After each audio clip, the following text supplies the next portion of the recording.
Fort Liberty was still wrapped in the kind of quiet that only comes before dawn when the world holds its breath and waits. It was 4:42 in the morning, and the sky above Fayetteville still carried that deep navy tone right before the first hint of sunrise. Today was supposed to be the day I finally earned my stripes. My uniform was laid out the night before. Name tape, perfectly straight boots cleaned to a soft shine. My hand drill cards were in my bag, corners crisp, every regulation memorized. I could feel the weight of every mile run, every blister, every late-night study session for this promotion board. Today was supposed to be the day I stepped into the room where my future would begin. But instead, I was standing in the kitchen of my childhood home in Columbus, Ohio, the same kitchen where disappointment always sat thicker than the morning coffee steam. And across from me stood the man who once should have been a protector, the man who insisted he shaped me, who now looked at me like I was a problem he needed to correct, instead of a daughter he should have been proud of. He held a tool in his hand, heavy metal glinting in the dim light over our sink. His fingers curled around the grip with the same casual certainty he used when fixing engines at the shop. My father did not shake. He never shook. His eyes locked onto mine, and the cold in them felt colder than the frost on the windows. He did not raise his voice. That would have made this ordinary something you could explain away as anger. No. He spoke low and even, like he was delivering a verdict. You think you can outrank your sister. You think you deserve that uniform. His voice was steady, but underneath it ran a simmering contempt, the kind you cannot learn, the kind forged over years of choosing one child and discarding the other.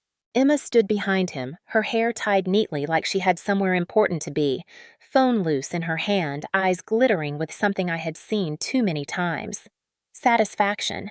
I tried to breathe evenly to keep my voice calm, because in the Army I had learned that control in chaos is survival. Dad, I said I have worked for this. You know I have. I studied, I trained. I did everything right. This is my shot. He took one step closer. His breath smelled like black coffee and bitterness, the scent I had grown up with. You only think you earned it because you forgot your place. Emma was always meant to lead. You were meant to follow. His words hit me harder than the cold floor under my bare feet. I had heard versions of them my whole life, whispered, shouted, implied. Today they sounded final, like a judgment passed before trial. He lifted the tool slightly, and for one suspended moment my mind refused to understand. My uniform sat neatly folded in my duffel bag by the door. My orders were printed. My appointment time was 8:30 sharp. My platoon sergeant had texted me last night, "You got this Holt." And yet here I was, standing in the house where hope always came to die. He brought the tool down fast, and the world narrowed to sound and light. A sickening crack. A bright shock that stole my breath. Pain flared through my hand like electricity, sharp and sudden, then heavy and throbbing. My knees buckled and the floor rushed up to meet me. The taste of iron filled my mouth where I bit my tongue. Emma let out a soft laugh. Not loud, not hysterical, just satisfied like a winner claiming a prize. "Let's see you salute with that," she murmured. My father did not even look at me. He set the tool back on the counter as casually as if he had finished tightening a bolt. He turned away and reached for his coffee mug. "Lesson learned," he said. The room spun. My vision blurred as pain pulsed with every heartbeat.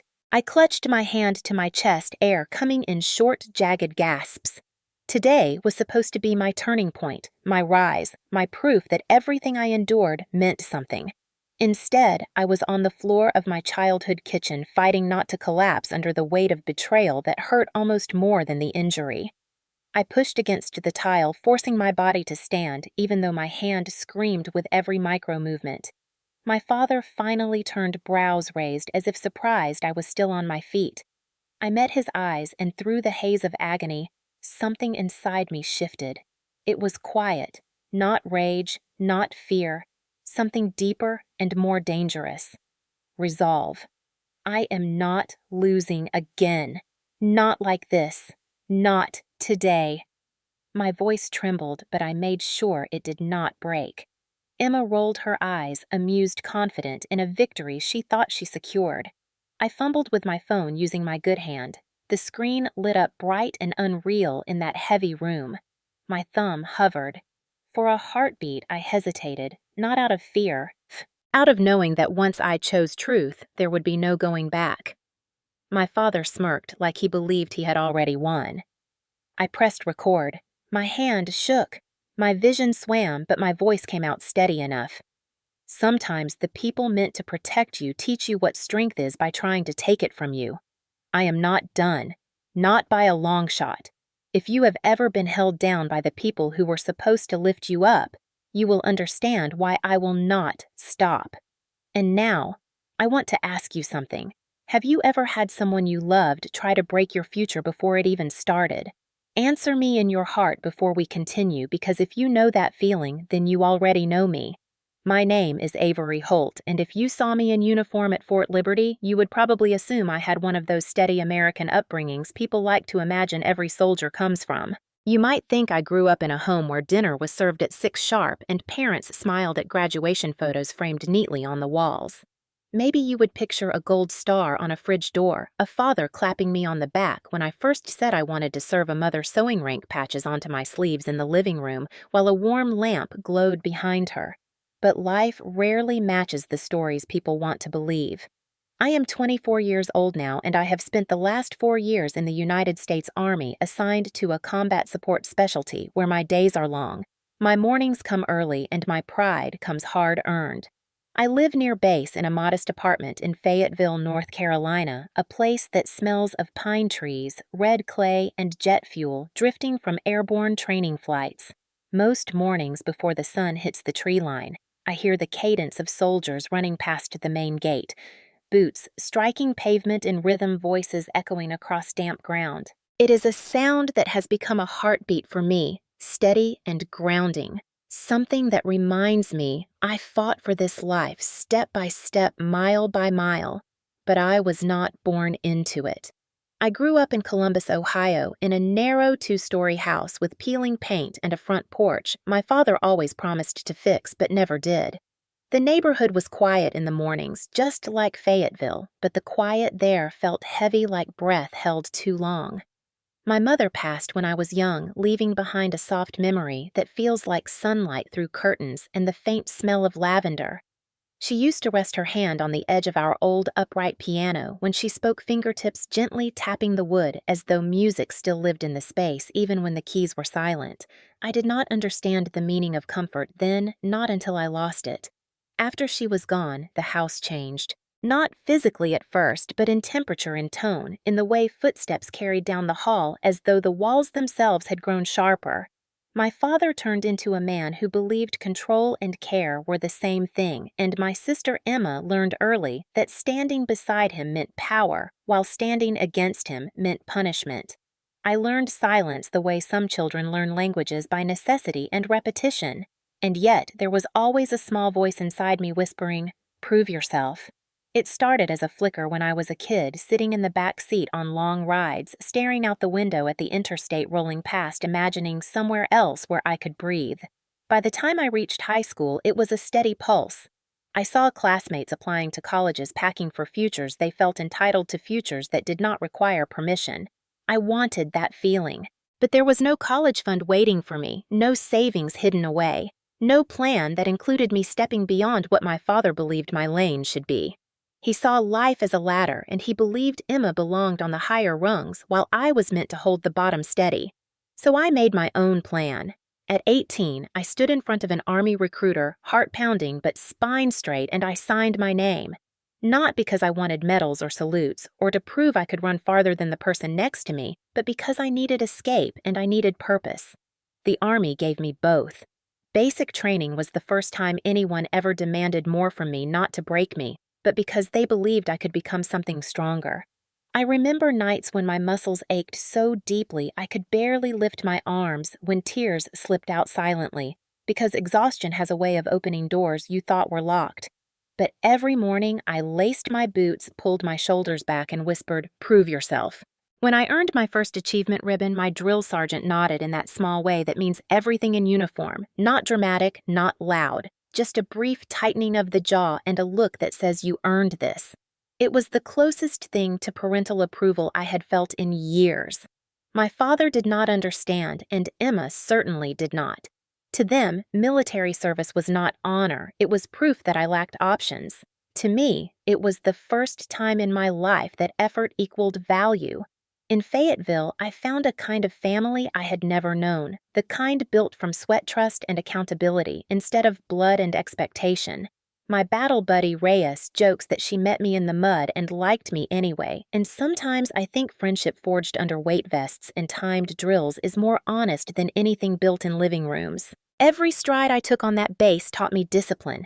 Every failure taught me resilience, and every minor victory built a foundation I had never been allowed to build at home. And as the promotion board approached, my chest swelled with something dangerous and beautiful hope. Because earning sergeant was not just a rank for me, it was the line between who I had been and who I chose to become. It meant leadership responsibility and freedom. It meant stepping out of the shadow Ohio cast over my childhood. It meant proving that I was not the quiet girl standing by the piano watching her mother fade. I was a soldier. I was capable. I was rising. And for the first time in my life, I let myself believe I deserved to. I used to believe childhood was supposed to feel like sunlight.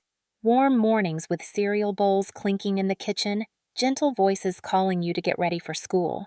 A world where scraped knees were the worst things that could happen and a hug could fix almost anything. But my childhood felt more like standing outside a window watching other families live that life while I pressed my hands against cold glass from the other side. In our house in Columbus, Ohio, the walls never felt like they protected us. They felt like they listened and carried whispers room to room, recording every mistake, every raised tone, every tiny offense that could be turned into punishment. My father, Richard Holt, was a man who believed control was the same thing as love. He worked as a mechanic, grease always tucked under his fingernails no matter how hard he scrubbed jaw set like the world owed him something, and he was determined to collect it from the people closest to him. People in the neighborhood often called him hard-working or no-nonsense, but they only saw him from the driveway while he leaned over engines and gave clipped greetings. They did not see the way his voice sharpened when the front door shut, how his gaze measured worth the way some people inspect tools. He believed leadership meant never being questioned, and Emma, my older sister, learned that truth before I even understood what loyalty meant. She was the golden child from the start. 2 years older, sharp cheekbones like our mother hair that always seemed to fall the right way, smile that earned praise everywhere she went. Teachers loved her. Neighbors adored her. My father practically worshipped her. When she walked into a room, his shoulders lifted a little pride, coloring his voice as he said her name. When I walked in, he would glance up, nod sometimes, and then return to whatever he was doing. It was not cruelty at first. It was absence disguised as tolerance. But children notice patterns. They count privileges even if they do not yet know the word for them. Emma had new sneakers each school year. I had her worn-one soles already thinning. Emma got a birthday cake from the expensive bakery in town. I got a slice cut later from the leftovers. Emma got space to speak loudly and learn confidently. I learned to wait until I was called on, which was rare. She learned she deserved. I learned I was tolerated. When our mother was still alive, she tried to even the scales. She sat with me at the small wooden table in the living room and tapped gentle rhythms on the piano keys while I traced shapes in the air. She would cut my cheeks, soft thumbs sweeping across my face as she whispered, "You do not need to be loud to be bright."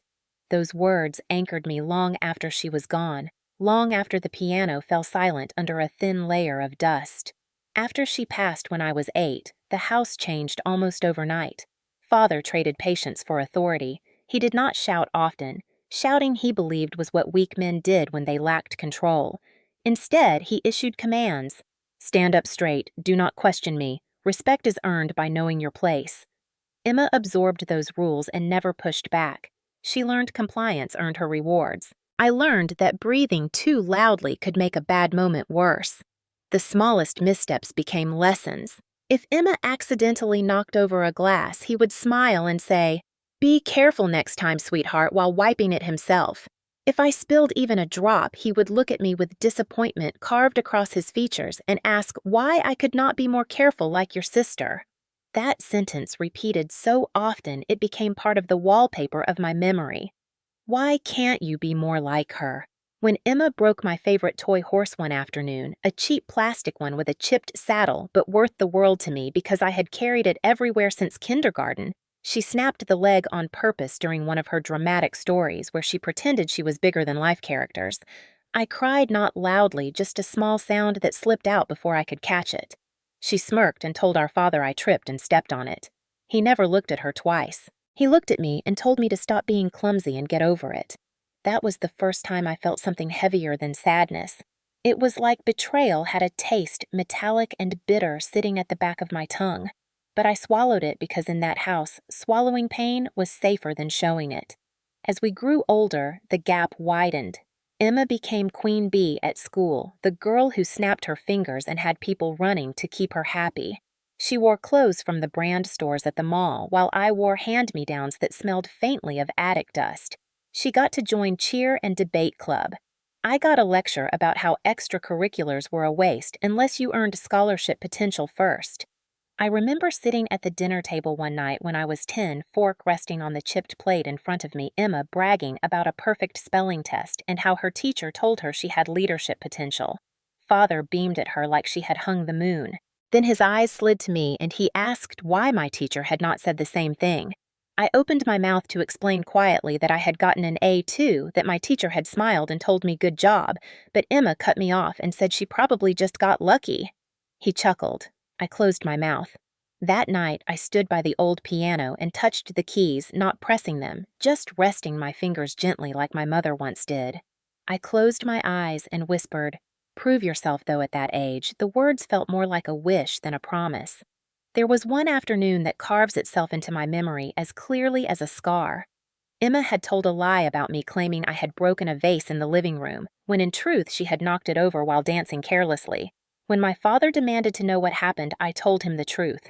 My voice shook, but I stood tall and I believed honesty mattered. His face hardened. He told me lying about your sister is worse than any broken thing in this house. He sent Emma upstairs with a pat on her shoulder while he told me to wait in the hallway. The punishment did not come as shouting or anger. It came in the form of deliberate disappointment, a stern lecture about respect and obedience. He tapped a wooden stick lightly against the wall beside me as he spoke about order and loyalty, and how some daughters were blessings while others were burdens. I did not cry in front of him. I waited until I was alone in my room, staring at the ceiling, swallowing tears until my throat burned. That night, I learned silence protects the wrong people, but breaking silence brings consequences bigger than bruised skin. It brings isolation. It brings mistrust. It brings the kind of loneliness that sits in your chest like cold stone. I built my childhood around avoiding that stone. I held my tongue. I nodded when told to. I accepted blame even when it wasn't mine. I thought compliance would buy peace, but peace built on silence is not peace. It is a pause before the next hurt, and as the years passed and Emma grew louder while I grew smaller, I began to understand that if I ever wanted to stand upright in my own life, I would have to step out of that house, not just physically, but mentally, emotionally, completely. I did not know then that one day I would wear a uniform and stand among soldiers who understood duty in a way my father never would. I did not know that the world could be larger than resentment. Back then, all I knew was this truth curling inside me like a seed waiting for light. One day, I would prove myself not to him, not to Emma, not to anyone who tried to shrink me, but to the girl who stood by that dusty piano whispering for courage in a house where courage was quiet. By the time high school ended, I knew college was a door already closed to me. Not because I lacked grades or ambition, but because opportunity in my house was never distributed equally, and money was treated like a resource to reward loyalty, not effort. When I asked about applying for scholarships or visiting campus tours, my father said college was for people who expected life to be handed to them, and he already had one daughter who could do that. He said it with a smirk, a hand resting proudly on Emma's shoulder, while I stood beside them holding a stack of scholarship flyers I eventually threw away in the kitchen trash when no one was looking. I remember sitting in my bedroom posters peeling from the wall, listening to the quiet hum of a summer night outside the window and feeling my future narrowing like a hallway with no exits. I could not stay there. I would not. Escape became more than a dream. It became oxygen. That was when the Army recruiter came to our school. Other students laughed or joked about it, but I watched the presentation with a pulse beating so hard I could feel it in my fingertips. Structure, purpose, a path. They spoke about discipline, about earning your place, about pushing yourself further than you believed possible. I sat straighter in my chair, and something inside me clicked into shape. When the bell rang, I stayed behind to ask questions. The recruiter shook my hand, looked me in the eye, and told me service is not for everyone, but sometimes the strongest soldiers come from the quietest beginnings. I swallowed that sentence like fuel. A few weeks later, I held enlistment papers in my hands. My father stared at them like they were a mistake printed on government letterhead. "Why would you sign up for that?" he asked. "You don't need to run off trying to prove something.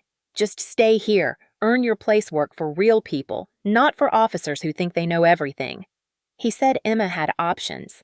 I should be grateful for stability. I looked at the walls closing in around me and thought, if stability means shrinking forever, I would rather face the unknown. The day I shipped out for basic training felt like stepping off a cliff with my eyes open. Fort Leonard Wood was colder than I imagined Missouri wind cutting through layers like it had something to prove. The first morning I stood in formation with strangers who would become something like family someday. Breath fogging in the air, boots too stiff nerves rattling under my skin. The drill sergeant paced in front of us, voice like gravel eyes, sharp and unblinking. Some recruits trembled. Some wore blank faces like armor. I kept my chin lifted even as my stomach churned. The first week broke through every illusion I had about toughness. Muscles burned in places I did not know existed, my body shaking during push-ups in the freezing dark sweat chilling my spine before sunrise. There were nights when I buried my face in my pillow and blinked back tears that tasted like fear and relief all at once. Fear of failing. Relief that out here effort mattered. We learned how to move fast, how to follow orders, how to keep going even when our legs screamed. We learned that discipline does not ask whether you are comfortable. It demands you rise anyway. One morning after a ruck march that left blisters raw and shoulders aching, I lagged half a step behind, vision swimming from exhaustion. The drill sergeant stopped in front of me and stared hard. "You think pain is the enemy?" he asked. "Pain is the proof you are alive. Weakness is leaving without trying. You do not look like someone who quits. Prove me right." He did not yell. He did not insult. He did not even raise his voice. But those words struck deeper than any shout. In that moment, something ignited. I gritted my teeth, stood straighter, and kept walking. The day we completed our gas chamber drill, I stumbled out, coughing, eyes watering, face burning, but when I looked around and saw other recruits laughing through tears because we had all survived it together, something inside me felt lighter than it had in years. Samantha Reyes became my battle buddy on week 3 when we were paired for a buddy carry drill. She was shorter than me but strong with a laugh that cut through cold mornings like heat. She caught me wiping my eyes one night when homesickness twisted sharp in my chest. "You can cry," she whispered, "but tomorrow you run." And we did. Shoulder to shoulder feet pounding dirt lungs, aching grit binding us.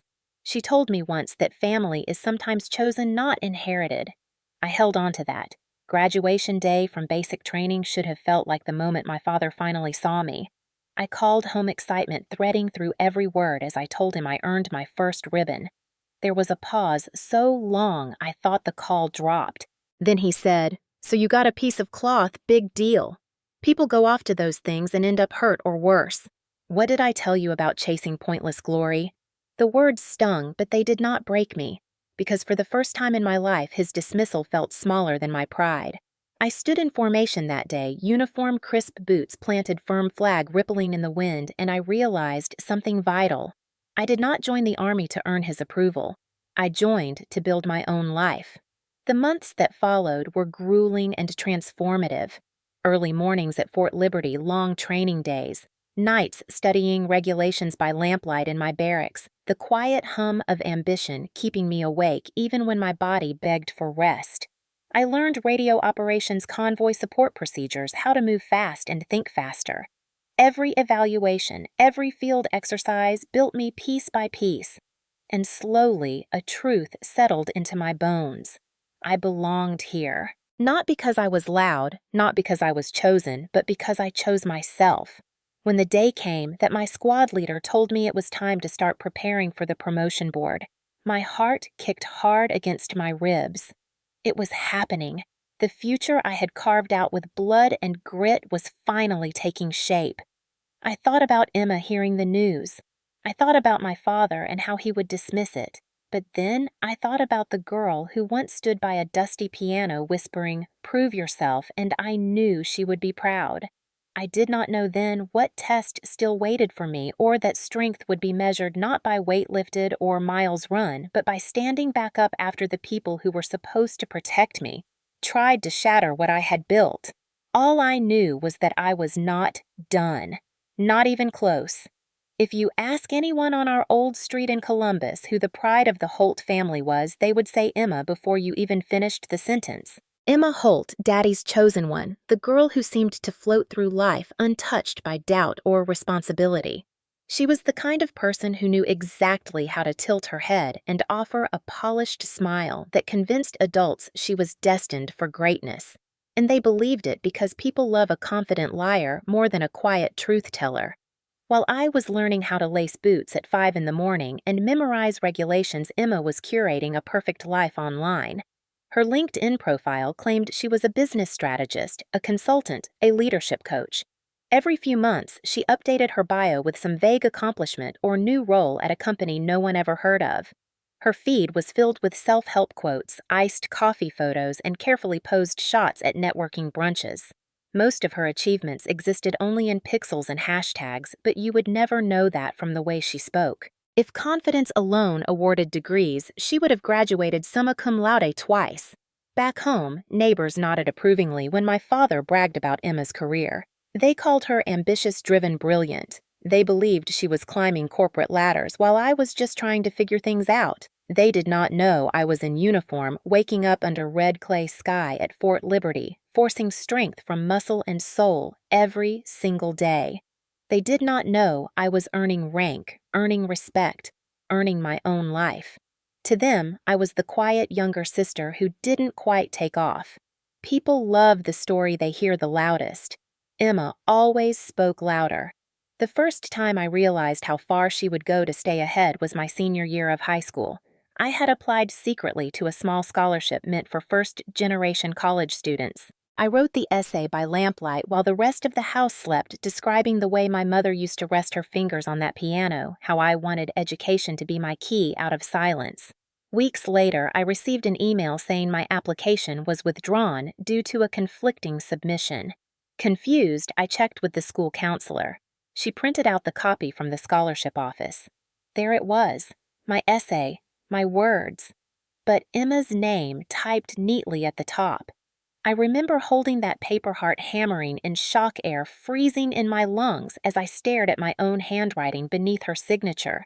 Emma had taken my future and claimed it as her own, like it was nothing more than a blouse she borrowed from my closet without asking. When I confronted her, she smiled slow and confident, like she was amused I had noticed. "It is not like you were going to win anyway," she said lightly. "But I could. And Dad would be thrilled. You should be proud one of us got it." Her voice had that sweetness poison sometimes hides inside the kind meant to keep the listener doubting themselves. I kept the printed copy. I slid it into a binder under my mattress. Evidence. Proof. A reminder of who she really was. I did not say a word to my father. I already knew how that conversation would go. He would have praised Emma's initiative, accused me of jealousy, told me that good families support success. He would not have asked whose success it truly was. He did not care about truth when a lie felt more comfortable. The neighborhood buzzed when Emma posted about the scholarship she earned. Parents congratulated her on Facebook. Teachers called her exceptional. I walked through school halls invisible, the girl people assumed simply did not try hard enough. It was not the only time. She borrowed my clothes and took pictures in them for job interviews she never attended. She told family friends I had trouble committing to anything while she was focused on career building. If I achieved something quietly, she announced something loudly. And people clapped. They always clapped. I spent a long time blaming myself for shrinking in her shadow, for biting my tongue to keep the peace, for believing silence was safety. But looking back, it was not weakness. It was survival in a house where truth had consequences and loyalty was a currency I could never earn. The army did not turn me strong. It revealed that strength had been waiting patient and quiet beneath years of being told I was less. But no matter how far I ran or how many miles I marched, some memories still pressed on my ribs like phantom hands. Like the time I walked past the living room and heard a neighbor say, "Avery seems lost. Doesn't she and my father answer? She just has not found her place." Emma always knew hers. Or the night before I shipped out when Emma hugged me with a soft sigh and whispered, "Try not to embarrass the family." Then she snapped a photo of me in uniform and posted it with a caption that made it sound like she inspired me to serve. Every stolen opportunity, every lie dressed as achievement stacked like bricks in a wall built to keep me beneath her. But the thing about walls is they forget the people they are supposed to contain might learn how to climb. When the promotion board was announced at Fort Liberty and my squad leader told me my name was on the list, I felt something deep inside settle and rise at the same time. I thought of Emma's perfect online life. I thought of that scholarship form with her name over my words. I thought of the years I spent believing her shine meant my dimness, and I promised myself I would walk into that boardroom not as the girl who watched her future get signed away by someone else, but as the woman who earned her place inch by inch. Emotion rises and falls like breath. Some days the past still stings like a sudden wind. Other days it fuels me like fire. But always beneath grief and anger and memory, there is one steady truth that never left me. I did not need to steal success. I built mine, and that makes every step forward something she can never fake. The day before everything shattered did not arrive with warning sirens or ominous foreshadowing. It came quietly, like most days before a storm do. A gray Ohio winter morning sky heavy with clouds that looked like they had been stitched in place and forgotten. Cold enough that breath lingered in the air, not cold enough to feel dramatic. Just bleak, still. The kind of day where the world feels paused waiting. I woke up in my old bedroom, though. Calling it my bedroom barely felt true anymore. It looked more like a room borrowed from a past life. The posters on the walls were gone. The bedspread faded from years of sunlight, the dresser scarred with scratches from childhood pencils and teenage frustration. I had come home for 2 days before the promotion board because I thought I could handle it, because I believed maturity would shield me from memories, because I told myself I was strong enough now. I stood in front of the cracked bathroom mirror, washing my hair with a cheap travel bottle of shampoo I picked up at a gas station. I could afford better, but years of scraping for everything left habits in me like grooves in stone. I combed through my hair with shaking fingers, not from fear, but from anticipation. My slide presentation for the board was printed and organized in a neat folder. My uniform was pressed. My boots were polished. My talking points rehearsed until I could speak them even in my sleep. Today was the calm before proving myself. When I stepped into the kitchen, Emma was already sitting at the counter scrolling through her phone with the confidence of someone who believed the world owed her attention. She wore a sweater in a shade that looked expensive and carelessly effortless. Hair styled like she had a personal blowout bar in the next room. A warm mug of artisan tea sat in front of her like a prop in some influencer flat lay. She looked up and her eyes traveled over my plain outfit, over the tight bun I always wore when prepping for professional military review days, over the folder clutched in my hand.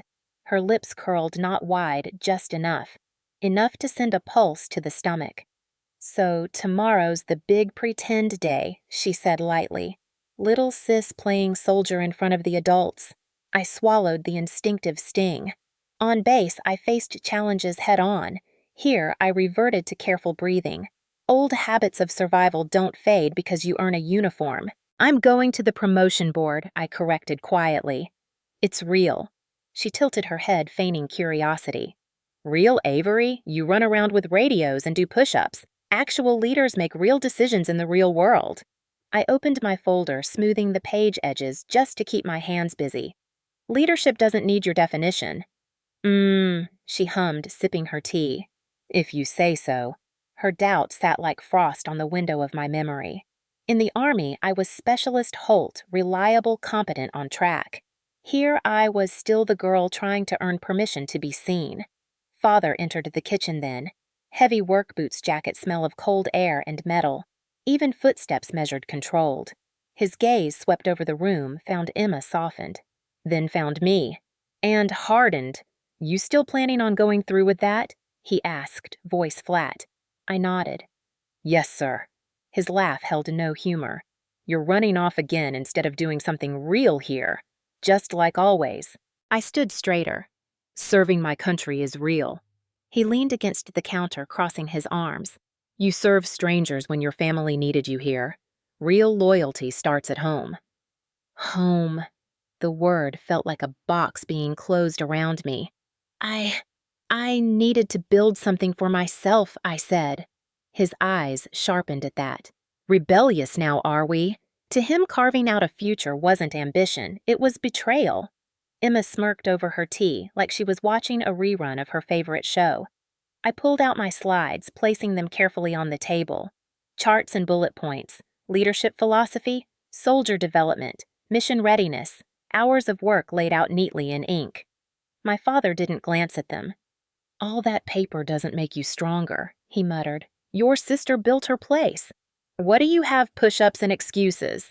Emma let out a soft laugh. "She loves playing army hero." My jaw clenched. My lungs felt too full and too empty all at once. I looked out the window, snow drifting lazily past power lines, the dull winter light making everything appear washed out. I imagined Fort Liberty at sunrise boots pounding pavement cadence calls echoing through morning air, American flags rippling over parade fields. That world felt solid. This one felt like fog and glass and carefully hidden sharp edges. I tried to hold on to my training to breathe steady, to stay steady, but each second in that kitchen chipped at me like a dull chisel. "You know," Emma added lazily. "Dad's right. You always need the army to tell you who you are. Some of us don't need someone yelling orders at us to feel important." I looked right at her. "Some of us don't need to steal achievements to feel accomplished." Her grip tightened slightly on her mug, just enough to betray offense before she masked it again. Father's expression darkened. "Watch your tone." Tone. Always tone. Never truth. I tucked my slides back into the folder, careful controlled. "Tomorrow is important," I said quietly. "I worked for this." Father's voice came low and firm, final as a slammed door. "You can wear a uniform all you want, but don't forget where you come from. Don't forget who built this family's name." He didn't need to say who he meant. He looked at Emma when he spoke. "Always Emma." I nodded once. I haven't forgotten anything. But inside me, something small and steady whispered, "And I will not stay in the place you try to keep me." The rest of the day passed in silence. The kind that wasn't calm, but tight, sharp. I sat upstairs reviewing my notes again, smoothing wrinkles from my uniform, shining my boots one last time. I rehearsed answers in a whisper. I practiced posture. I imagined stepping into the boardroom, confident, hungry, ready. Outside, the sky turned from gray to darker gray. Ohio winter never gave dramatic sunsets, only muted exits. As night settled over the house, I looked at the door to my bedroom and listened for footsteps. Silence. Heavy and waiting. I told myself sleep would come, that tomorrow would be a day of rising, that the heaviness pressing on my ribs was just nerves, not omen. I whispered my mother's words into the dark. "You do not need to be loud to be bright." And then I whispered my own. "Prove yourself." I did not know the storm would hit before morning. I only knew hope still lived inside me like a pulse. And sometimes hope is the most dangerous thing in a house built to break it. 4:42 in the morning. I remember the exact time because the kitchen clock ticked loud enough to cut through the silence, each second landing like a warning I could not yet understand. The house was still the kind of quiet that wraps around you before dawn when even shadows seem to sleep. The air was cold, Ohio winter creeping in through old window frames, chilling the back of my neck. Outside, the first hints of snow drifted lazily white flakes floating beneath a streetlight that flickered just beyond the porch. I had woken early to get dressed to leave for base with enough time to compose myself to run through my talking points one more time in the car to breathe before facing the board. My uniform hung neatly in the closet upstairs, boots waiting by the door like disciplined soldiers standing watch. Everything was set. Everything was ready. Until it wasn't. My father stood between me and the doorway as if he had been waiting there all night, leaning one shoulder against the counter like he had all the time in the world. His eyes were sharp and awake, not the hazy glaze of someone caught in early morning pause. No, he was fully there. Too present. Too focused. On the kitchen table beside him sat an old mechanic's hammer, the one he used when tightening engine bolts in the garage, its steel head dull and worn from years of impact. He picked it up casually, like it weighed nothing, like it was just another tool. Just another morning. Not a moment that would carve itself into my bones. "You still think you're running off to get that promotion?" he asked, not looking at me at first, instead studying the hammer like it was a reflection of himself. Behind him, Emma leaned against the kitchen doorway, arms folded, phone already unlocked in her hand, recording before a blow had even landed. Her expression wasn't angry. It was entertained, curious. As though she were watching a performance she knew the ending to and wanted front row seats. I swallowed hard. "Dad, I need to go. My board is today. Please." My voice wasn't loud. Years in that house had taught me volume was gasoline, not armor. His gaze lifted cold and steady and landed on me like judgment. "You think wearing that uniform makes you better than us?" I shook my head quickly. "No, I just worked for this. I earned my chance." He scoffed low and bitter. "Earned? You don't earn anything by walking away from your family." Emma stayed loyal. Emma built something real. You run around taking orders and pretending it makes you strong. Emma smirked from the doorway. I felt the sting before the pain, the dismissal, the certainty, the idea that my ambition was defiance, that my success was rebellion. "Dad," I whispered, voice fraying, "I'm asking you. Please let me go." The hammer swung. Not wildly, not with rage, with certainty. With the calm, measured force of a man tightening a bolt on an engine believing precision made him righteous, it came down on my left hand before I even had time to react. A crack split through the room, sharp and sickening, louder than the clock ticks, louder than my breath catching in my chest. Pain exploded through my fingers, white-hot electric ripping through bone and nerve like lightning tearing through a dry field. I gasped so hard it felt like the world had punched the air out of my lungs. My knees buckled and I caught myself on the table edge with my good hand, vision blurring at the edges. For a moment, there was no sound except the blood rushing in my ears and the faint hiss of my breath through clenched teeth. Then a laugh. Small, delighted, cruel. Emma's voice behind the camera lens. "Guess you won't be saluting anyone today." Tears stung my eyes, not from weakness, but from shock, from disbelief that even after all the years I still underestimated how far they would go to cage me. My father didn't apologize, didn't yell, didn't even look angry. He set the hammer down gently on the table like he was finished with a project and dusted his hands as though brushing away crumbs. "Maybe now you'll remember where you came from," he muttered. My hand throbbed in violent waves, swelling before my eyes, fingers trembling and already stiffening. I pressed it against my chest instinctively, breath ragged. Emma lowered her phone just enough to meet my eyes. "You're not built for leadership anyway," she said with a shrug, voice dripping with practiced superiority. "You were always following someone else's dream." Something inside me, something quiet but fierce, snapped back into place. The pain didn't fade, but a clarity cut through it. Without a word, I backed away from them step by shaky step, then turned and ran.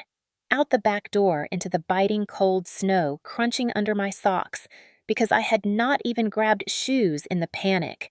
The air slapped my face, freezing against the heat of tears I refused to let fall. I stumbled across the yard, boots forgotten by the door breath burning my throat, every heartbeat a pulse of agony in my injured hand. The sky was turning pale. That first weak hint of sunrise stretched low across the horizon. I clung to the cold, to the sting of wind on my skin, because feeling the world hurt less than feeling that house. My lungs burned. My fingers throbbed, and I pressed my forehead against the icy railing of the porch, fighting for control, for air, for the part of me that refused to break. I had left that house years ago. I had built myself somewhere else. I had thought distance meant freedom. I had thought earning a uniform meant I outgrew their shadows. But standing there barefoot in the snow, hand swelling with each heartbeat, breath shaking in the cold morning air, a truth hit me harder than the hammer ever could. I realized I wasn't escaping my past, I was dragging it into the present. And now I had to decide whether to let it define my future or bury it where it stood. Cold air sliced at my cheeks as I leaned against the back porch railing, breath unsteady hand pulsing in violent rhythm with my heartbeat. Snowflakes stuck to my hair, melting down my neck in thin, icy trails. My good hand shook, but I forced my fingers around my phone, unlocking it with sheer will. I could not dial. My injured hand trembled too violently to hold anything steady, and my voice felt trapped somewhere beneath pain and shock. So I hit record. The voice message started with my breath broken and raw. "Reyes," I whispered, trying not to cry, trying to be a soldier when all I felt was 8 years old again and helpless in that house. He did it. He really did it. My throat tightened. My hand. "I need help." The words scraped out like gravel, punctured by gasps. "Please. Come now." I ended the message before my voice could betray the panic clawing up my spine. Snow clung to the hem of my pants toes, numb through thin socks. The phone buzzed almost instantly. A voice note appeared. I pressed play. Reyes's voice came through tense, sharp, decisive. "Send location, I'm coming. Don't move, do not go back inside." Another buzz. "And don't apologize, we fixed this." My chest tightened. Relief and fear tangled together as I dropped my pen. Then I slid down to sit on the cold porch step, cradling my hand against my chest. Pain throbbed like fire trapped under skin. I stared at the house, the frosted windows, the faint warm light glowing inside, like normal life was happening just beyond the walls. But nothing about that place had ever been normal. Time dragged. Every second felt like another thread pulling me toward collapse. But then headlights cut through the dawn haze, and I forced myself to stand. Reyes's sedan rolled to a stop, tires crunching over snow. She jumped out before the engine even finished humming down. Her hair was stuffed under a beanie uniform hoodie thrown on in a rush, breathing fast like she'd sprinted the last miles with the car.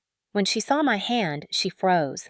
"Holy," she breathed out, voice cracking before she caught it. She swallowed hard and stepped close, jaw tightening with fury she didn't bother to hide. He did that. I nodded, more ashamed of the yes than the injury itself.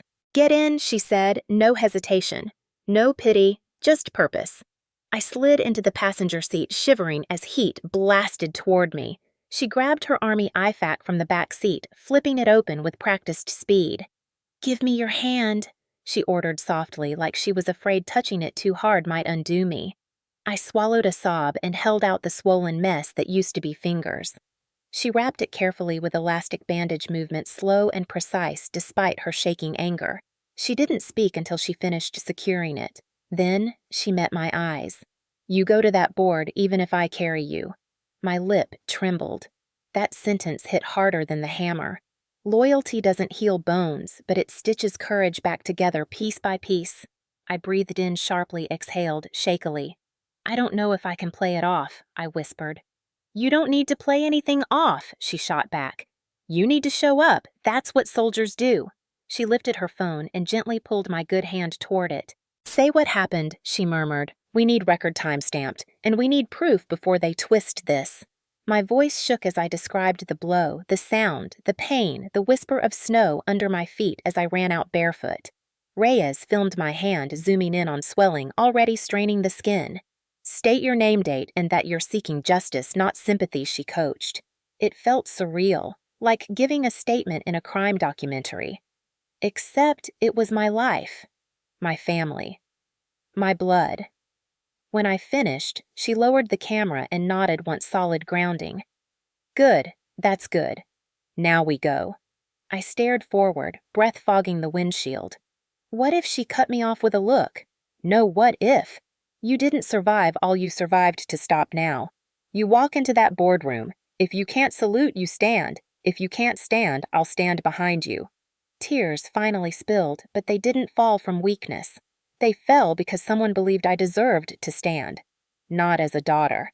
Not as a sister. As a soldier. She threw the car into drive. The sun had finally broken the horizon, pale light stretching across the snow. Not warm, but present. When this is over, she muttered, jaw-clenched, that man is going to learn what consequences look like. I turned my head toward the window, watching my childhood home fade smaller and smaller behind us.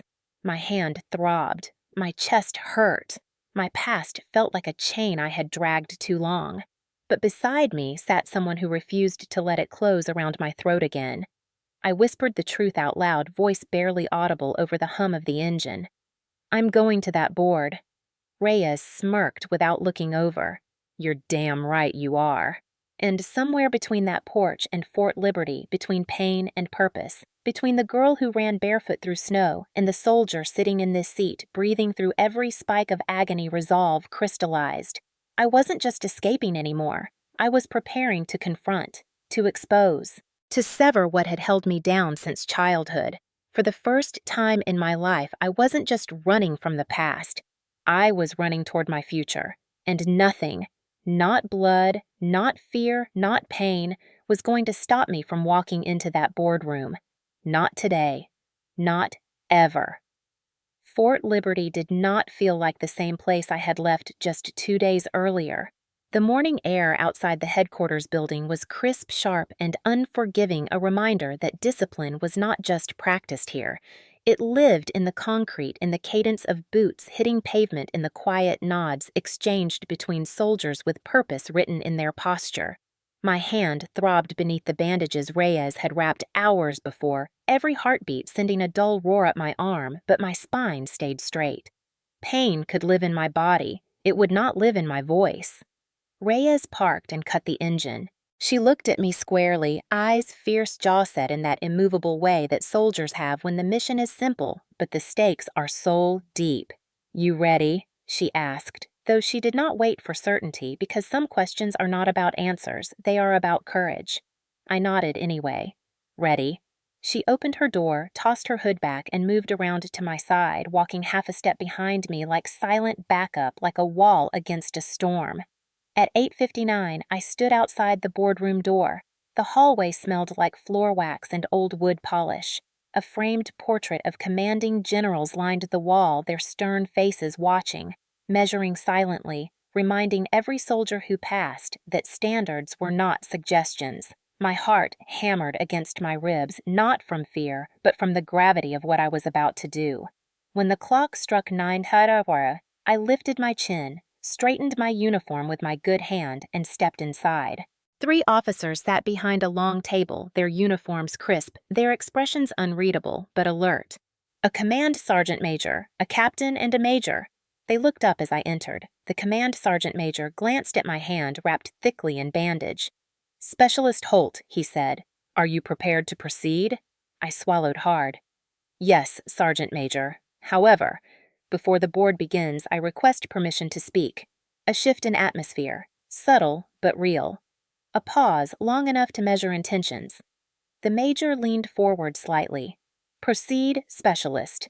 My legs felt like they were made of something heavier than muscle and bone, but I moved toward the center of the room. I took a breath, not steady, but strong enough. "Sir Sergeant Major, ma'am, I stand here today not only as a soldier preparing for promotion, but as a soldier who survived an act meant to keep me from walking into this room." The captain's brow furrowed. The sergeant major's gaze sharpened. I continued. "This morning at 4:42, my father intentionally inflicted harm in an attempt to prevent my attendance at this board." A hush fell, thick, tangible. The major sat straighter. "Explain." My voice trembled only once, and even then I forced it steady. My father used a mechanic's hammer to strike my hand because he believes my sister, who is not in the military, deserves any status or success I earn. He said I did not deserve rank, that I was meant to follow, not lead.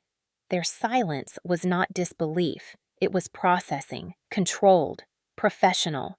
Then I lifted my phone with my good hand and said, "With your permission, I would like to show proof." The sergeant major nodded sharply. "Show it."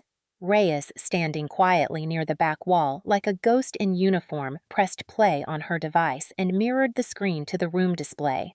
The video filled the boardroom, my swollen hand, my voice shaking as I recorded the timestamp glowing in the corner. Then the clip cut to the moment right after the strike when I had managed to record evidence. My voice cracked through the speakers raw and unedited. He did it. He really did it. The officers watched without moving, without blinking. Then Emma's laugh echoed through the speakers. "Guess you won't be saluting anyone today." It hit the room like a gut punch. A shifting of posture, a tightening of jaw lines. Then Reyes played the voice message I sent her, time-stamped breath trembling. When it ended, no one spoke for several long seconds. Then the captain's voice sliced through the air. "Specialist Holt," she said slowly, "why did you still come today?" The simplest answer rose. The truest. Because I earned this. And I will not let anyone take my future from me, sir. The captain exhaled through her nose, almost like she was steadying her own emotion. The major turned his head slightly, voice low but powerful. "No soldier stands alone here." The sergeant major rose, not rushing, but with the weight of authority that changes things. "Sergeant Reyes," he said to Samantha without looking away from me, "step forward." Reyes moved instantly, boots silent but strong. "Yes, Sergeant Major, you corroborate this." "Yes, Sergeant Major, I witnessed the injury, immediately recorded evidence, and transported Specialist Holt here." "Good." He turned back to me. "Specialist Holt, do you require medical attention right now?" "Only after this board, Sergeant Major." The faintest hint of something like respect shifted across his features. He picked up a radio. "MP to boardroom, and contact Ohio State Police for a wellness and criminal interference report."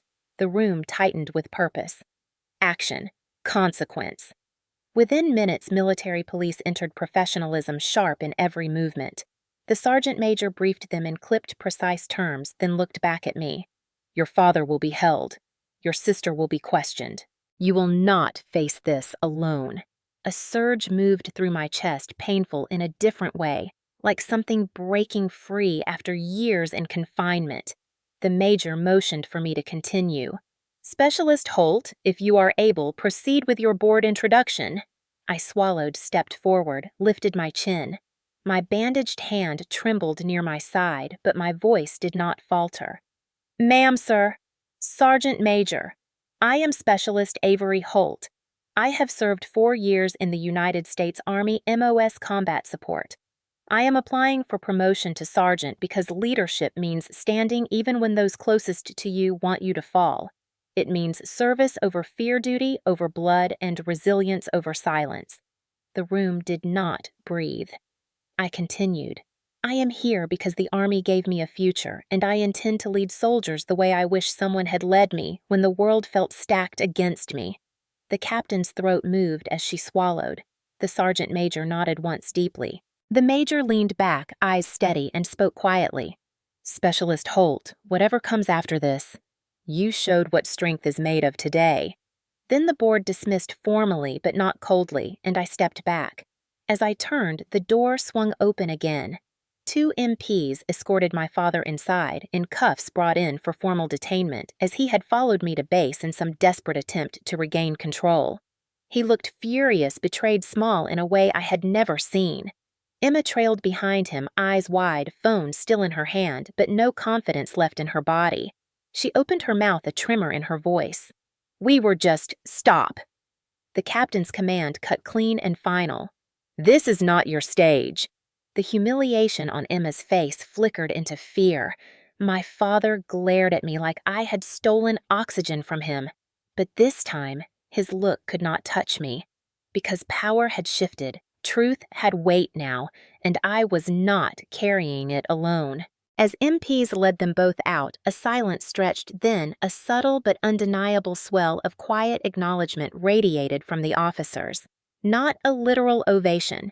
Military rooms do not explode, but something far deeper, more dignified. The kind of silent salute you feel rather than see. The kind veterans give when they witness a battle fought without weapons, but with will. And as I stood there, spine straight despite the throbbing fire in my hand, I finally understood something with absolute clarity.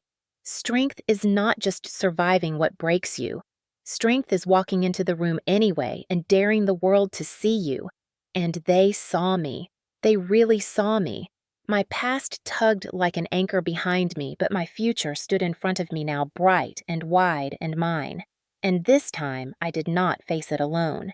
News travels quickly on a military installation, but gossip runs even faster in small-town Ohio.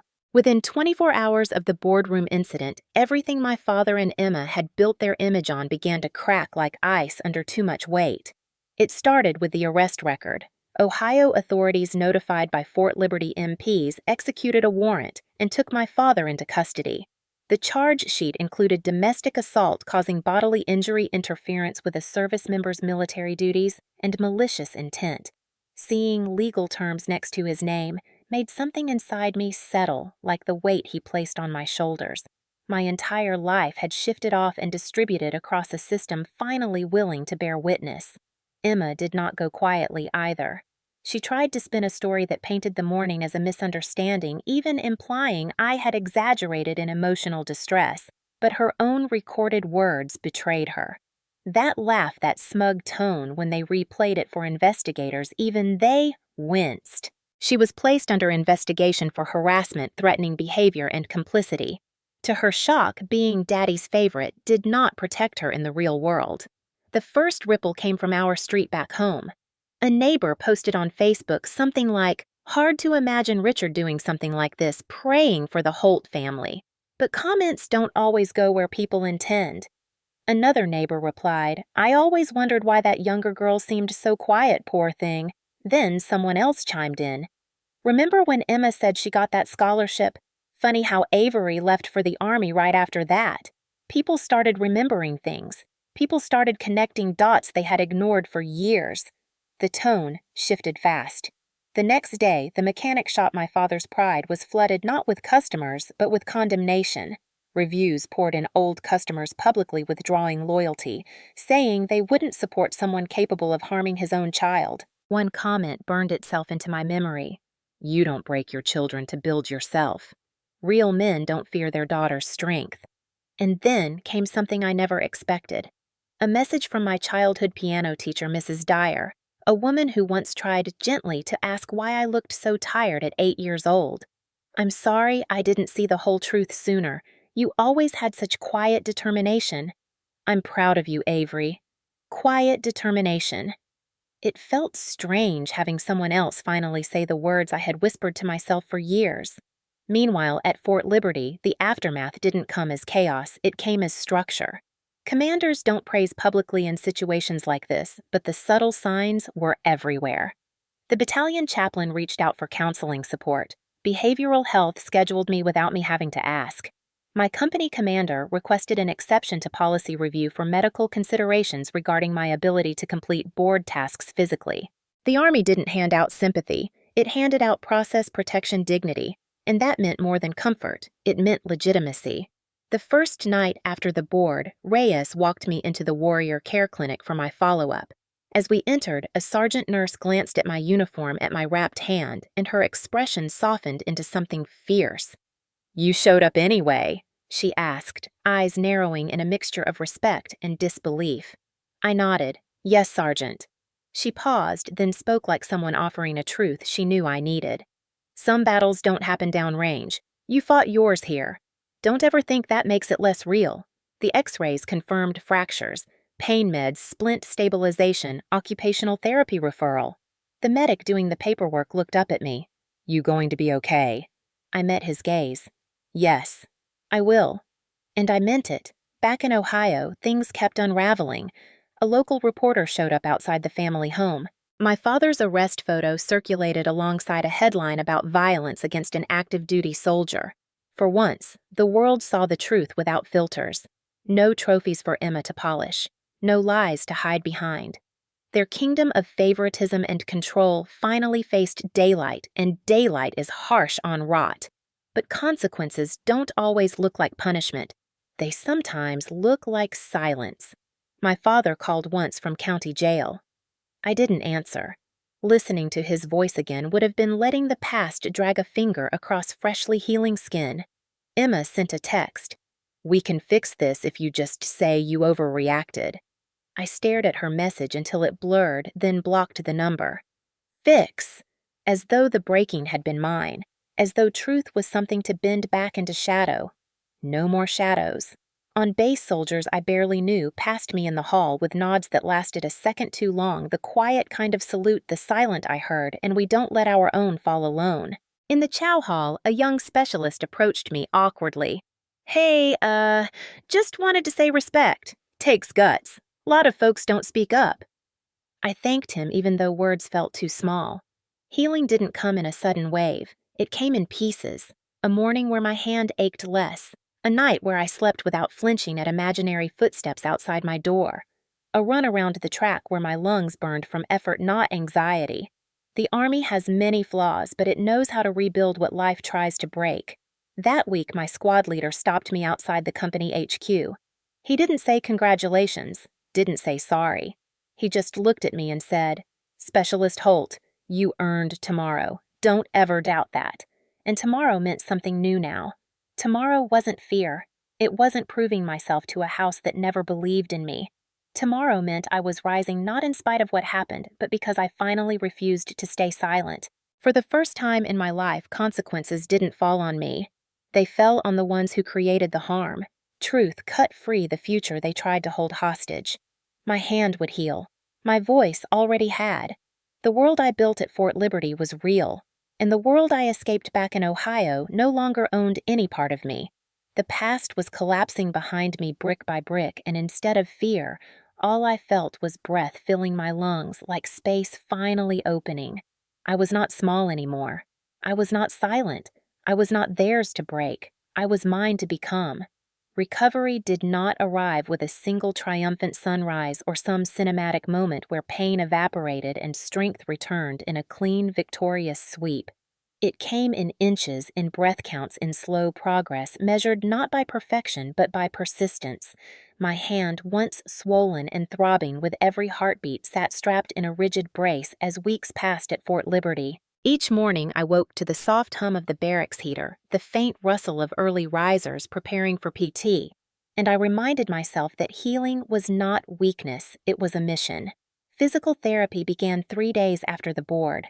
The occupational therapist, a former Army medic with gentle eyes and a voice steady as a metronome, guided my fingers one by one through movements that felt like dragging nails through fire. "Slow. Breathe. You're rebuilding, not racing," she said, tracking each motion with calm authority.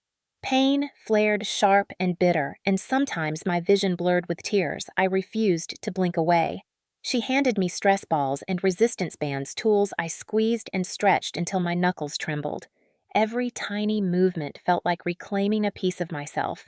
On days when frustration threatened to drown me, she reminded me, "You're not just fixing a hand. You're restoring the part of you that holds on." She was right. I had held on through worse than bone strain. I could hold on now. Meditation found me almost accidentally. The Army chaplain hosted weekly mindfulness sessions for soldiers working through trauma and transition. Reyes nudged me into attending one evening. "You're always thinking at parade rest," she teased. "Maybe try actually resting." So, I sat in a circle of quiet soldiers, some with visible scars, some with scars no one could see. Eyes closed, breathing in and out while a soft voice guided us to let thoughts pass like clouds. At first, my mind resisted replaying scenes. I wished I could erase the hammer falling, the smirk on Emma's face, the dark kitchen tile beneath me. But with each session, my breath sank deeper into my chest, grounding me in the present instead of tethering me to the past. Stillness became strength. Silence became sanctuary instead of sentence. Therapy came next. The military counselor listened without judgment as I spoke about childhood rooms heavy with unsaid words, fairness always feeling like something handed to someone else, and loyalty weaponized into obedience. She didn't tell me I should feel lucky to have survived. She told me I deserved to breathe without asking permission. Trauma doesn't just bruise the body, she said once. It trains the mind to expect harm. We're untraining that now. I walked out of each session feeling raw but lighter, as though pieces of armor I never intended to wear were being gently unbuckled. Light training resumed once swelling eased. My squad didn't push me to keep pace. They moved beside me. Short jogs on the track at first breath puffing in the cool morning air, the sun rising pale gold over the pine trees. Sweat ran down my temple and my lungs burned, but the burn tasted like freedom, not fear. The first day I completed a mile without stopping, a quiet pride settled inside me like warm dusk sunlight. No applause, no announcement, just my own steady heartbeat and the knowledge that I was moving again, stronger again, not crushed, not broken, becoming. On Saturdays, Reyes and I ran trails behind the barracks, the sound of gravel crunching under our boots, a steady rhythm of forward, forward, forward. On one run, she glanced over and said, "Feels like breathing for the first time in years, doesn't it?" And without thinking, I answered, "Feels like living." Slowly, laughter came back into my chest, quiet at first, surprised, almost unfamiliar. Coffee tasted warm again instead of sharp. Music returned to my evenings, soft piano notes, echoing memories of my mother's touch on worn ivory keys, not as ghosts, but as reminders that love once lived in my life and could live again. I began journaling, writing not about what hurt, but about what healed. Sunlight on my face during morning formation, a soldier holding the door when my brace made gripping difficult. The chaplain's phrase echoing after meditation. Breathe like you are allowed to exist. I practiced existing, fully, loudly in my heart, even if my voice remained soft. Weeks passed and strength grew, not just in my fingers, but in the space between who I was and who they tried to make me be. I was no longer reacting to harm, I was choosing direction, choosing breath, choosing life beyond survival. One morning during PT, sweat dripping down my back, cool air brushing my skin, I paused mid-run. The rising sun streaked the sky in bands of pink and gold, and a breeze carried the faint scent of pine and red earth. My chest expanded, and for the first time since childhood, the world didn't feel like something pressing in. It felt wide, open, mine. In that moment, the truth rose inside me, not whispered, not forced, simply present. Pain is temporary. Silence is a sentence. Truth is release. I ran harder not to escape something behind me, but to chase something ahead. Strength didn't roar that morning. It breathed. It moved. It existed quietly and fiercely in every step. Healing did not erase what happened. It did not rewrite the past, but it rewrote me. And each sunrise brought me closer not to who I had been, but to who I was meant to become. And this time, I did not heal alone. I healed surrounded by a brotherhood and sisterhood that saw me, believed me, stood with me. My voice was no longer something to swallow. It was something to stand on. And I stood taller every day. Healing did not erase them. Even when the body mended and the mind finally began to unclench, the past still found ways to knock on the door, wearing familiar voices like masks. It happened on a Tuesday afternoon when the air on base carried the warmth of approaching spring, and I had just finished a light PT session. Sweat cooled on my back, my hand, still stiff but stronger, wrapped in a soft brace instead of the hard cast it once needed. I was standing outside the soldier recovery office, feeling sunlight paint my face when my phone vibrated. A number with an Ohio area code flashed across the screen. For a second, instinct tugged. That old reflex, that flinch that belonged to a former version of myself. I almost let it go to voicemail, but then I pressed answer and lifted the phone. Avery. His voice. The man who once filled rooms with dread just by existing inside them. A quiet exhale escaped me, but my spine stayed tall, my feet grounded in Carolina earth instead of Ohio. Fear. What do you want? A short silence. He didn't yell, he didn't snarl, he didn't order. His tone came strained, hesitant, like someone trying on humility for the first time and finding the fit uncomfortable. I know things got out of hand. A bitter laugh almost left me, but I held it inside my teeth. Out of hand. As though my bones had simply misunderstood their role, as though my pain was a weather change instead of a choice he made. They're saying, he continued, there's a chance I could see prison time. The lawyer says your statement matters. If you just soften it, say. It wasn't intentional. I closed my eyes. Sun on my face. Boots on solid ground. His voice could not pull me back anymore. You want me to protect you? I asked, not angry, just tired of the cycle. He inhaled sharply. I'm still your father. I let the quiet stretch long enough for truth to settle. When I finally spoke, my voice didn't shake. It didn't soften. It didn't break. It simply existed steady and sovereign. You stopped being a father the day you decided control mattered more than love. He began to push back old habits surfacing like oil on water. Family forgives. Family protects, I corrected. Family supports. Family doesn't break bones to keep someone small. Silence on the other end. He tried again. I raised you. You raised me to doubt myself.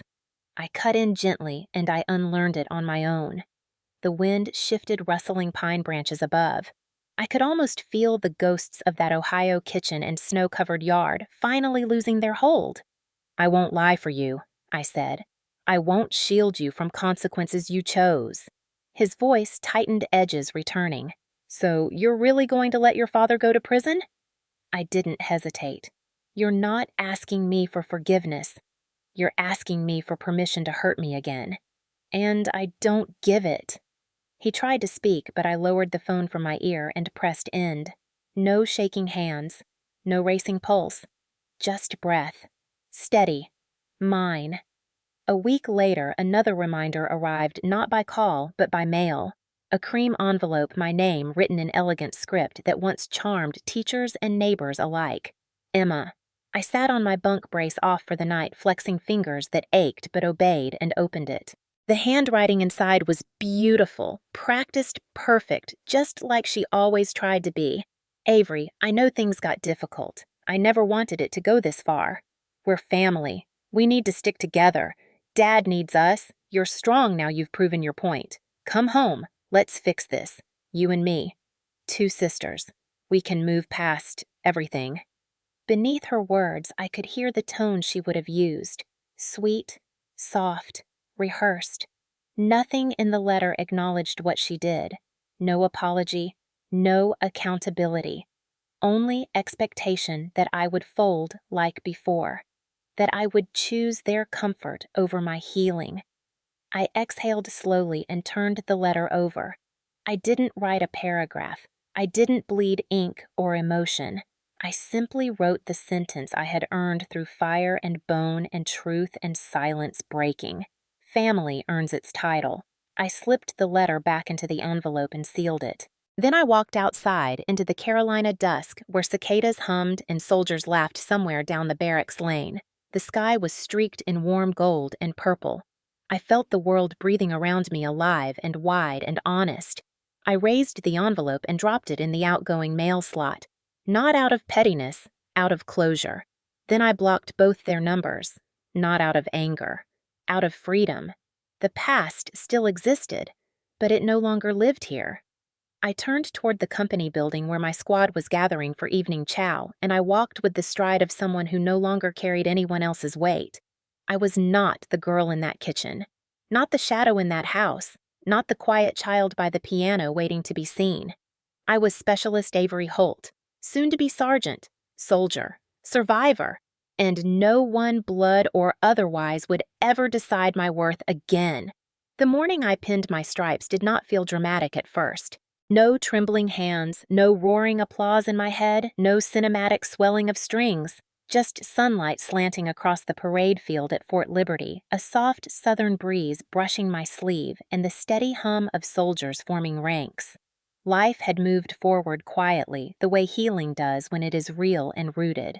I stood among my peers, Uniform-pressed boots, polished name tape straight across my chest. Holt! The weight in my chest was not fear anymore. It was steadiness. When they called my name, I stepped forward, spine aligned, breath even. Specialist Holt, the first sergeant, said, a hint of a smile tugging at the corner of his mouth. You have demonstrated leadership, resilience, and character. Today, those qualities are recognized. He attached the sergeant rank to my uniform, firm and precise. The medal pressed against my shoulder, not as a burden, but as belonging. Congratulations, Sergeant Holt. I swallowed a warmth blooming behind my ribs and replied with the clarity of someone who earned every inch of this ground. Thank you, First Sergeant. The formation clapped not loud, but genuine soldiers, respecting soldiers. Behind them near the bleachers, Reyes sat cross-legged like she owned the place, 2 protein bars stuffed in her pockets and a grin wide enough to rival the Carolina sunrise. When our eyes met, she raised her fist in the air and whispered loud enough for only me to hear, "Told you I'd drag your stubborn behind here if I had to." I almost laughed. Instead, I let the pride settle in my bones like armor that finally fit. After the ceremony, my company commander handed me a sealed envelope and nodded. Command Sergeant Major wanted you to have this. Inside was a letter typed on formal Army stationery. Sergeant Holt, your courage both as a soldier and as an individual reflects the highest values of this institution. The Army takes care of its own, but sometimes a soldier must take the first step so others may follow. You did. We are honored to serve with you.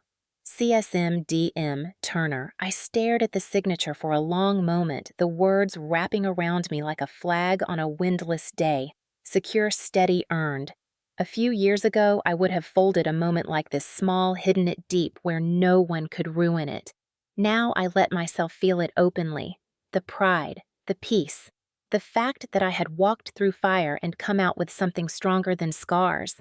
Later that evening, the sky was painted in soft lavender. The bass quieted into that familiar lull gates clanking shut. Cadence calls, fading barracks lights flickering on. Reyes and I sat on the hood of her truck in the parking lot outside our unit building, boots dangling 2 cold Gatorades between us. So, Sergeant, she said, bumping her shoulder against mine.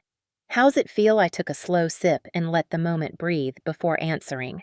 It feels earned. She nodded. That's the only way it counts. A few junior soldiers passed by and nodded respectfully. For the first time, I didn't feel like I was pretending to be strong. I simply was. My phone buzzed with a message not from Ohio. Those numbers were still blocked, but from a private group chat started by a few soldiers who'd heard my story. Female troops. A couple young men, too. A quiet, steady network forming without fanfare. The message read, "You helped me tell my mom what's happening at home. Thank you." Another followed. "You gave me courage." I let the screen dim before I pocketed the phone. I was not trying to be anyone's savior, but if my voice could be a spark in someone else's dark, I would not dim it again. Later, as twilight folded over the base, I walked alone toward the small chapel near the training fields. Not to pray exactly, but to breathe, to acknowledge the girl I used to be and the woman standing in her place. I sat on the front step, hands resting on my knees. My fingers flexed easily now. Not perfect, still stiff in the cold, but strong. Capable. Mine. A memory surfaced my mother's hand, resting on the piano keys, soft, gentle, her voice saying, "Prove yourself not to them, but to you." Back then, I thought strength meant surviving silently. Now I know strength is speaking loudly enough that truth has room to stand. A military police Humvee rolled by, headlights, low tires rumbling softly. The base settled deeper into evening. Training fields slept. Soldiers unwound. Tomorrow would bring formation duties, expectations, purpose. Life. I rose from the chapel step and smoothed my blouse. Sergeant Holt. I whispered to myself, testing the name again, letting it echo in the quiet. You made it, but not alone. Never alone again. Not because I needed saving, but because I finally understood the power of choosing who stands beside you. As I walked back toward the barracks, I passed a young private sitting alone on a bench, shoulders curled and phone clutched like a life preserver. Eyes red. The way fear looks when it hasn't learned its own strength yet. Our gazes met. I didn't pry. I didn't push. I simply slowed and said, "You good soldier."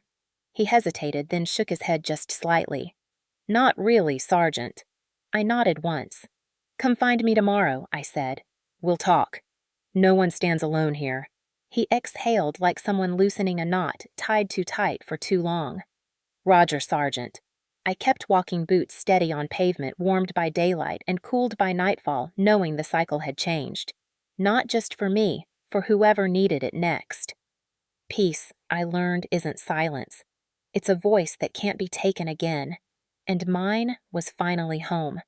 If you've ever had to stand up to the very people who were meant to protect you, know this: you are not alone and you never were. Strength is not born in comfort, but in the moments you refuse to break even when breaking feels easier.